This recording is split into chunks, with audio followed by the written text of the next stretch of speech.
नमस्कार, आरआरसी नेटवर्कच्या ताज्या बातमीपत्रात आपले स्वागत। अशा आहेत आजच्या प्रमुख घडामोडी। हेडलाइन्स प्रस्तुत करता Marcus the readymade multibrand showroom. सर्वोत्तम quality, fresh stock, latest designs, reasonable rate. LRT college road, Raghuvanshi Mangal कार्यालयाच्या बाजूला, अकोला। अकोलेकर पाणी जपून वापरा, हॉल नादुरुस्त, शहरात 2 दिवस पाणी पुरवठा नाही। लसण महागला आणि चोरट्यांनी लांबवला, 2 चोरटे गजाआड, 2 दिवसांचा PCR, पोलीस घेत आहेत लसणाचा शोध। असे नेमके कसे काय झाले? बुलढाण्यात 32 दिवसांनी वाढले अचानक मतदानाची आकडेवारी। जिल्हा स्त्री रुग्णालयात अचानक का वाजले सायरन? लहान बाळाच्या बचावासाठी मॉक ड्रिलने केली जागृती। शहरातील नाले सफाई नावालाच, पावसाळ्यात पाणी तुंबण्याची शक्यता वाढली। आता सविस्तर बातम्या। 4 दिवसाआड होणारा पाणी पुरवठा आता 5 दिवसाआड होणार होता, पण अकोला महापालिकेचा जेल चौकातील मुख्य वॉल नादुरुस्त झाल्याने 2 दिवस शहराचा पाणी पुरवठा ठप्प झाला आहे। त्यामुळे नागरिकांनी पाणी जपून वापरण्याचे आवाहन मनपाने केले आहे। शहराला पाणीपुरवठा करणारी 65 MLD जलशुद्धी केंद्रावरून येणाऱ्या मुख्य जलवाहिनीवरील 700 मिलीमीटर व्यासाचा जेल चौकातील मुख्य वॉल नादुरुस्त झालाय। त्याला दुरुस्त करण्यासाठी जवळपास 2 दिवसाचा कालावधी लावण्याची शक्यता नाकारता येत नाही।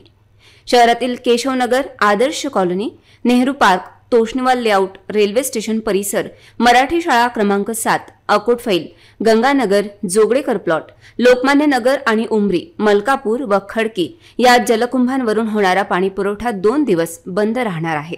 शहरातील नागरिकांनी याची नोंद घेत मनपा प्रशासनास सहकार्य करावे, तसेच पिण्याच्या पाण्याचा वापर काटकसरीने करावा व पाण्याची पुरेशी साठवणूक करून पाण्याचा अपव्यय टाळावा, असे आवाहन अकोला महानगरपालिका प्रशासनाद्वारे करण्यात आले आहे।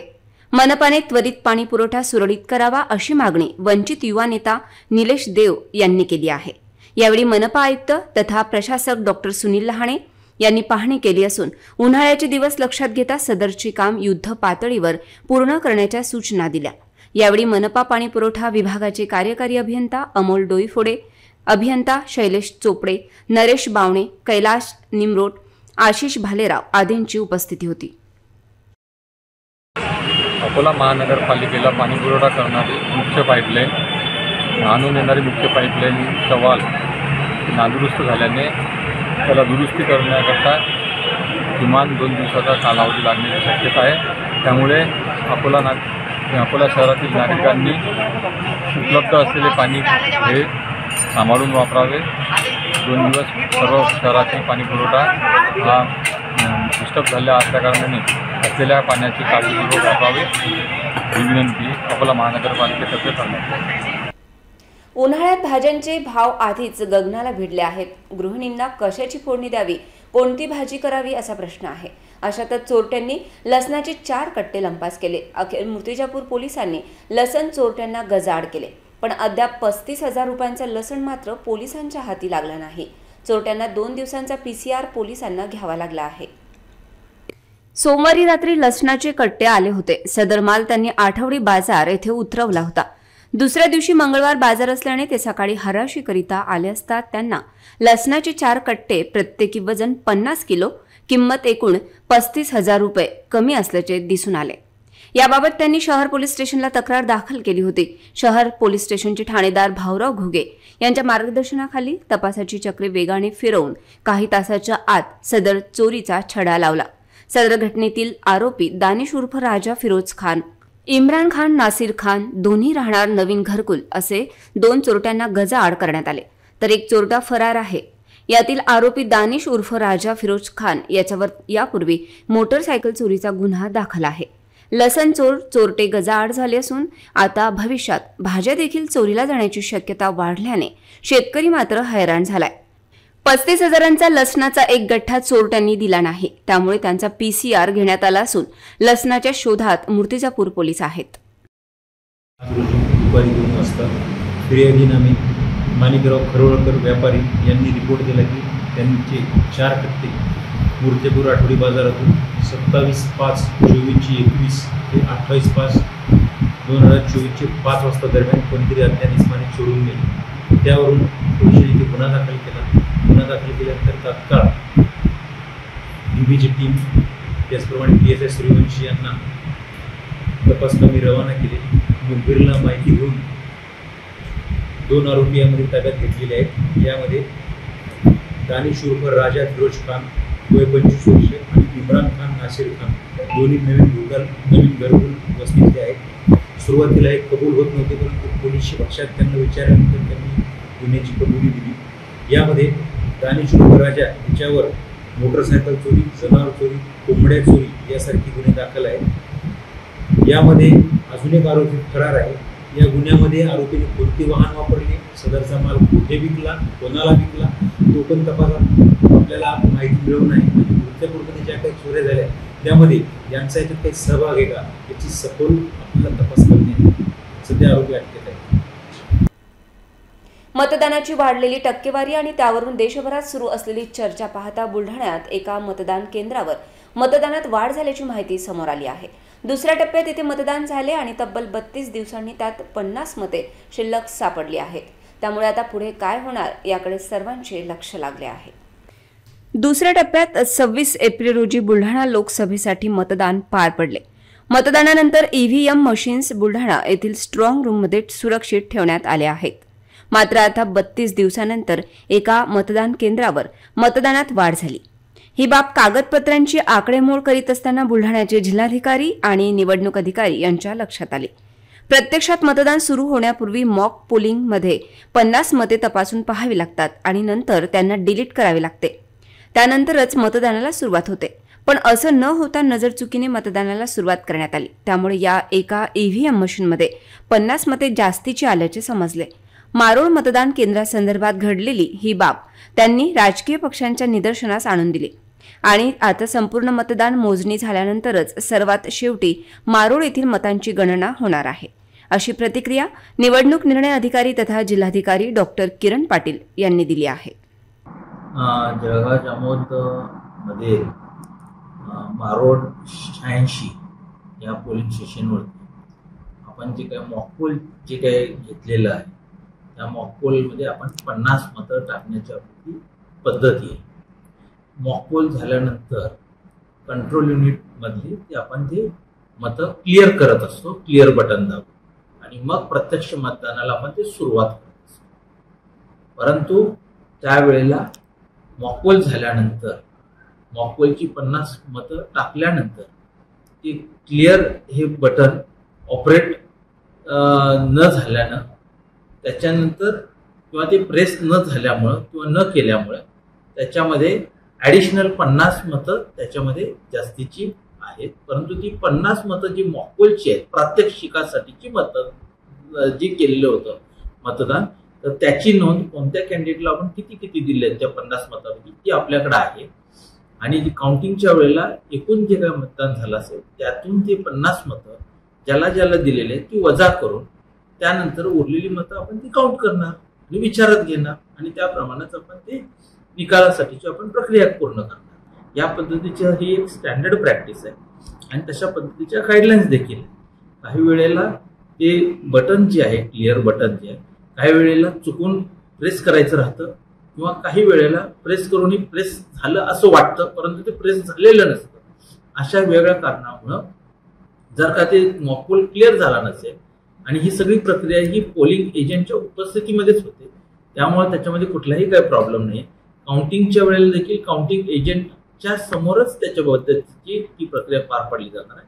आणि या संदर्भाची सविस्तर माहिती सर्व उमेदवार जे उभे राहिलेले होते निवडणुकीला त्यांना देखील आपण ती कल्पना दिलेली आहे आणि त्यांना देखील याच्या पद्धतीची कल्पना आहे आणि या संदर्भातील तरतूद देखील मार्गदर्शक सूचनामध्ये नमूद करण्यात आलेली आहे आणि एक स्टँडर्ड प्रॅक्टिस आहे. याच्यामध्ये विशेष कुठल्याही पद्धतीचं नवीन किंवा चुकीचं किंवा एकदम अयोग्य किंवा काहीतरी ह्याच्यामध्ये हे प्रॉब्लेमॅटिक काहीतरी झालंय अशी कोणती बाब याच्यामध्ये नाही आहे आणि याच्यामध्ये शंका घेण्याचंही कारण आहे. आम्ही स्वतःहूनच त्याच्यामध्ये आम्ही नोंद पण घेतली आणि स्वतःहूनच आम्ही ते कॅन्डिडेट्सना सांगितलेलं, कॅन्डिडेटना कल्पना देखील आहे आणि तशी ती प्रक्रिया पण आहे. निवडणुकी दरम्यान जर का काही चुका वगैरे झाल्या तर सर्वप्रथम ईव्हीएमवर दोष दिला जातो. परंतु बुलढाणा जिल्ह्यातील मारोड या मतदान केंद्रावर जेव्हा मतदान झालं तर तिथल्या ईव्हीएम मशीनमध्ये 50 मते एक्स्ट्राची आली आणि नंतर ते कळलं की ती सुरुवातीला मॉक होती याची ती मते आहेत. त्याच्याहून आज आपल्याला परत असं म्हणावं लागेल की ईव्हीएम मशीन ही खरोखर किती सुरक्षित आहे आणि अधिकारी सुद्धा किती सतर्क आहेत. कॅमेरा पर्सन समीर देशमुख सोबत महेंद्र मिश्रा, बुलढाणा. गुरुवारी दुपारी अचानक अकोला जिल्हा महिला रुग्णालयात अलार्म सायरन वाजू लागला आणि अचानक सर्वत्र धावपळ सुरू झाली. पण ही धावपळ कशासाठी होती असा प्रश्नच पडला होता.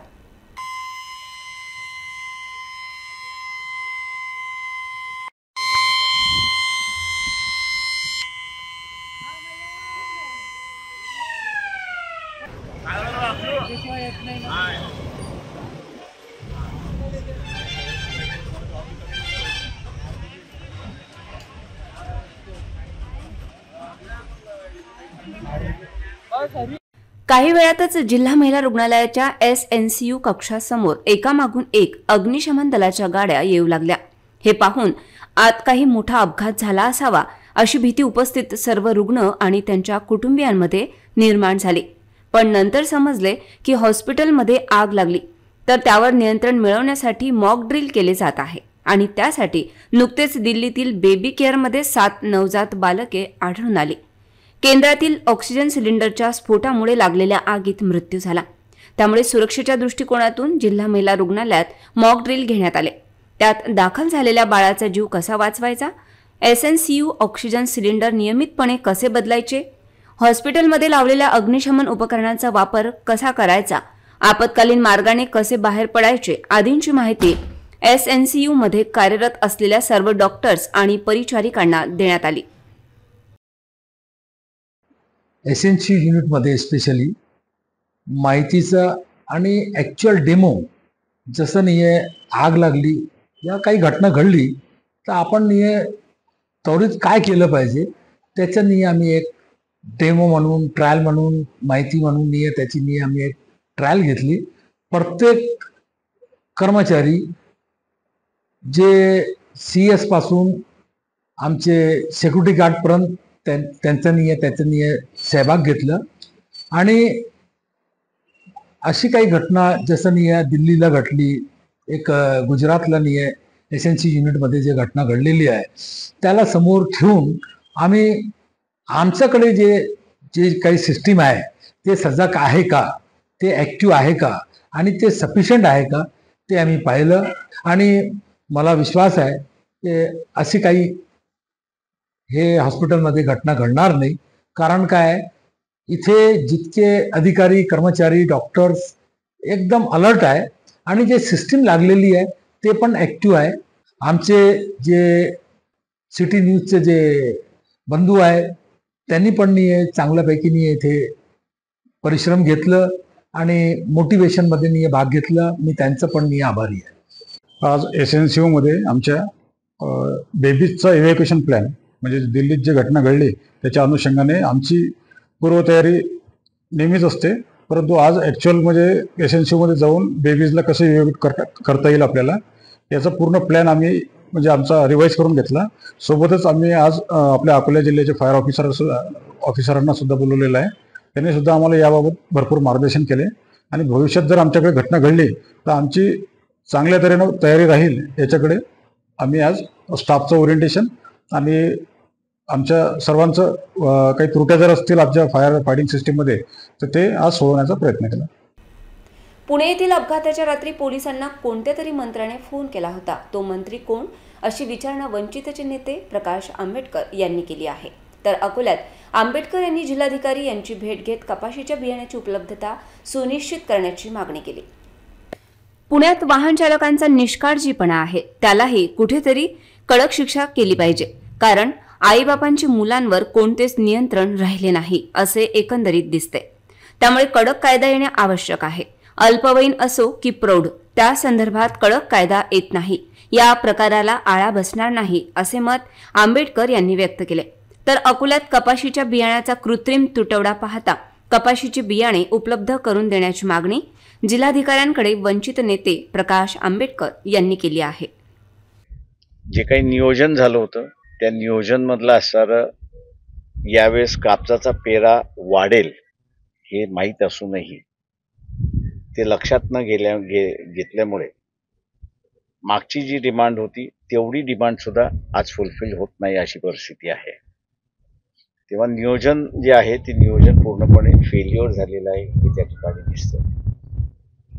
त्यांचं उत्तर असं होतं की हे आमचे फिगर्स नाहीत, हे फॅक्टरीने आम्हाला दिलेले फिगर्स आहेत. परंतु आम्ही म्हटलं आम्ही ते काही मान्य करत नाही, कारण नियोजन हे जिल्हा समिती त्या ठिकाणी करते, आमदार त्या ठिकाणी असताना उपस्थित असतात.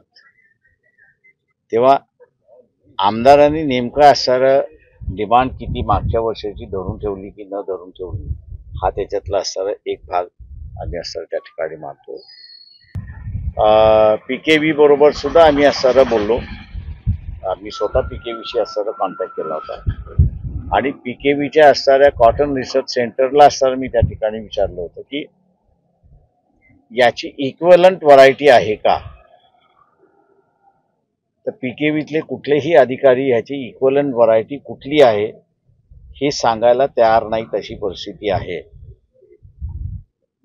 आताही असणारं कलेक्टरांसमोर मी म्हटलं की पण ठीक आहे, ही व्हरायटी अवेलेबल नाही, मान्य आहे त्याच्यामध्ये, पण ह्याच्या इक्विव्हलंट व्हरायटी कुठली आहे याची तरी माहिती आपण असणाऱ्या शेतकऱ्याला त्या ठिकाणी दिली पाहिजे. PKVची जी नोट येईल त्या PKVच्या नोटमध्ये 38चा उतारा कुठल्या कुठल्या व्हरायटीमध्ये येतोय आणि खारपण पट्ट्यासाठी उपयोगी आहे त्याची माहिती असणारं आज संध्याकाळपर्यंत देतील अशी असणारी परिस्थिती आहे. कृषी उत्पन्न बाजार समित्या आहेत, तेव्हा त्या कृषी उत्पन्न बाजार समित्याचा असणारा नोंदणीसाठी जर मदत करून घेतली तर म्हटलं तर उपयोगात होईल आणि आपल्याला एक्झॅक्ट किती डिमांड आहे त्याचं आपल्याला त्या ठिकाणी कळेल आणि त्याचा शॉर्टेज होणार नाही याची दक्षता आपल्याला त्या ठिकाणी घेता येईल. जोपर्यंत फॅक्टरी स्टेटमेंट काढत नाही की आमच्याकडे अवेलेबल आहेत सीड्स, तोपर्यंत माझ्या अंदाजानं बाजारामध्ये जी काही परिस्थिती आहे ती परिस्थिती आपल्याला स्वीकारावी लागेल. मिळाल्या नाही तर माझ्या अंदाजानं फार मोठ्या प्रमाणात मला असं दिसतंय की यावर्षी सोयाबीनवरनं कापसावरती शिफ्ट होताना तिथे दिसतात आहेत. जर कॉटन सीड मिळाल्या नाही तर तो पुन्हा सोयाबीनवरतीच राहील अशी परिस्थिती आहे. खामगाव इथून बाळापूर मार्गे आलेल्या एका वाहनाची झडती घेतली असता पोलिसांना त्यात पिस्तूल आढळल्याची माहिती प्राप्त झाली. या प्रकरणात पोलीस अधिकचा तपास करत असून संशयितांना बाळापूर पोलिसांच्या ताब्यात देण्यात आले. खामगावकडून बाळापूर मार्गे वाडेगावकडे MH37 AD 3490 क्रमांक असलेली 4 चाकी गाडी येत असताना वाडेगाव पोलिसांना उपविभागीय पोलीस अधिकारी गोकुल राज यांचा तथा वरिष्ठ पातळीवरून एक फोन आला. वरील वर्णन असलेल्या गाडीला पकडा. पोलीस चौकीचे 2 पोलीस पवार आणि गावंडे या दोघांनी सापळा रचून गाडी वाडेगाव रोडवर येताच गाडी थांबवली आणि पोलीस चौकीत घेऊन आले. गाडीत एकूण 7 जण मिळून आले. त्यांची झडती घेतली असता एकाजवळ पिस्तूल आढळले. पोलीस यंत्रणा या गाडीच्या मागावर होतीच. थोड्याच वेळात बाळापूर पोलीस उपविभागीय पोलीस अधिकारी गुन्हे शाखेचे अधिकारी वाडेगावात हजर झाले. एका विवाहितेच्या सासरच्यांनी तिला चांगलेच त्रस्त केले आहे. या विरोधात खदान पोलिसात तक्रार केल्यानंतर देखील तिची दखल घेतली जात नसल्याचा आरोप तिचा आहे. त्यामुळे अखेर तिने आज पोलीस अधीक्षकांकडे धाव घेतली. अकोल्यातील एक विवाहिता ही सासरच्या जाचाला कंटाळून पोलिसांचे दार ठोठावत आहे, पण तिला न्याय मिळत नसल्याची तिची ओरड आहे. अन्याय करणाऱ्या सासरच्या लोकांच्या विरोधात खदान पोलीस कारवाई करत नाही. त्यामुळे या विवाहितेने अखेर पोलीस अधीक्षक कार्यालयात धाव घेत तिच्या परिवाराच्या विरोधात दाद मागितली आहे. पोलीस सासरच्या विरोधात मारहाण केल्यानंतर देखील गुन्हा दाखल करत नसल्याचा दावा या विवाहितेने एका निवेदनातून पोलीस अधीक्षकांना दिलेल्या निवेदनात केलाय. त्याचबरोबर तिचा नवरा आणि सासू सासरे तिला नांदवीत नसल्याचा तिचा दावा आहे. माझं लग्न 2018 मध्ये झालं आणि मी माझं लग्न वाचवण्यासाठी वारंवार प्रयत्न करत असते, सासरी जाण्याचा प्रयत्न करते, पण सासरचे लोक तिथे गेल्यावर मला मारझाड करतात, शिवीगाळ करतात, शारीरिक मानसिक आर्थिक त्रास देतात आणि हुंडा आण असे म्हणतात. वारंवार हुंडा कुठून आणायचे, पैसे एवढे सारे कुठून आणायचे, म्हणून मी त्यांना विनवण्या करत असते, त्यांच्या पाया पडते, त्यांना क्षमा मागत असते माझ्या चुकीबद्दल जर काही झाली असेल तर. पण माझी काही चुकी नसताना ते लोक मला घरात घेत नाही. मला न सांगता माझ्या नवऱ्याने लग्न केलं आणि त्या लग्नातून त्याला एक मूल झालं आहे आणि मी तरीसुद्धा तिथे जाते आणि नांदवण्यास तयार आहे. पण ते लोक मला तिथे गेल्यानंतर खूप मारतात. माझे सासू सगळे मिळून मला खूप मारझोड करतात आणि पोलिसांकडे तक्रार केली तर पोलीस माझी तक्रार फक्त ACR म्हणून ठेवून देतात. त्यांच्यावर कोणतीही प्रकारची कारवाई करत नाही. ह्याच गोष्टीचा फायदा घेऊन माझ्या सासरचे लोक मला आणखी त्रास देतात. माझा नवरा कोर्टात आल्यावर मला जीवे मारायच्या धमक्या देते आणि केस मागे घेण्यासाठी मला आणि माझ्या फॅमिलीला जीवे मारायच्या धमक्या देते. वाढत्या उन्हामुळे वाहनांचे टायर फुटण्याचे प्रमाण वाढले आहे, त्यामुळे अपघात होत आहेत.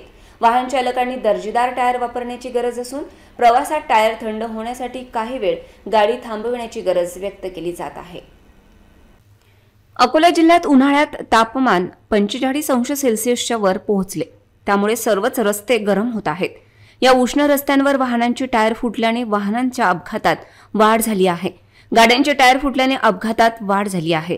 तेल्हारा तालुक्यातील दहिगाव ते पंचगव्हाण या रस्त्यावर 4 चाकीचा टायर फुटल्याने चालकाचा तोल सुटल्याने 4 चाकी 3 ते 4 वेळा पलटी झाल्याची घटना समोर आली आहे. या अपघातात एक महिला व 2 लहान मुलांसह वाहनातील 4 जण गंभीर जखमी झाले असून त्यांना उपचारासाठी अकोला जिल्हा सामान्य रुग्णालयात पाठवण्यात आले. शहरातील मोठ्या व छोट्या नाल्यांची सफाई करण्यात महापालिका सफाई कामगार सॅनिटरी इन्स्पेक्टर हे केवळ ड्युटीवर येतात आणि जातात. त्यांच्यावर कुणाचाही वचक नाही. आयुक्तांच्या दुर्लक्षामुळे अकोलेकर मात्र चांगलाच हैराण झाला आहे. शहरातील लहान मोठ्या नाल्यांची सफाई होत नसल्याचे चित्र आहे. महापालिका प्रशासनाच्या दुर्लक्षाने शहरातील स्वच्छता वाऱ्यावर आहे. शहरातील आरोग्य विभाग, मलेरिया विभागाच्या फॉगिंग मशीन बंद आहेत. त्याचबरोबर नालेसफाई देखील होत नसल्याच्या नागरिकांच्या तक्रारी आहेत. मान्सूनपूर्व शहरातील मोठ्या नाल्याची सफाई होण्याची गरज असताना ते होताना दिसत नाही. शहरातील प्रत्येक भागातील नाल्यात गाळ साचला असून त्यामुळे पाणी तुंबल्याचे चित्र आहे. त्यात डासांची पैदास वाढली असून रुग्णालयात रुग्णांची संख्या वाढली आहे. विशेषतः लहान मुलांचे आजार वाढले आहेत. नालेसफाईची कामे न केल्यास अतिवृष्टी व पुराच्या तडाख्यात शहरातील विविध भागात लोकांच्या घरात पाणी जाण्याची भीती आहे. शहरात डासांचा उच्छाद पाहता शहरातील नागरिकांना नाहक रुग्णालयाच्या चक्रा माराव्या लागतात. हा सर्व प्रकार गंभीर असून महापालिका आयुक्त यांच्या दुर्लक्षामुळे याचा फटका सामान्य नागरिकांना बसत आहे. पुन्हा एक नजर टाकूया आजच्या प्रमुख घडामोडींवर. हेडलाइन्स प्रस्तुत करता Marcus the readymade multibrand showroom. सर्वोत्तम quality, fresh stock, latest designs, reasonable rate. LRT college road, Raghuvanshi Mangal कार्यालयाच्या बाजूला, अकोला. अकोलेकर पाणी जपून वापरा. हॉल नादुरुस्त. शहरात 2 दिवस पाणी पुरवठा नाही. लसण महागला आणि चोरट्यांनी लांबवला. 2 चोरटे गजाआड. 2 दिवसांचा PCR. पोलीस घेत आहेत लसणाचा शोध. असे नेमके कसे काय झाले? बुलढाण्यात 32 दिवसांनी वाढले अचानक मतदानाची आकडेवारी. जिल्हा स्त्री रुग्णालयात अचानक का वाजले सायरन? लहान बाळाच्या बचावासाठी मॉक ड्रिलने केली जागृती. शहरातील नाले सफाई नावालाच पावसाळ्यात पाणी तुंबण्याची शक्यता वाढली.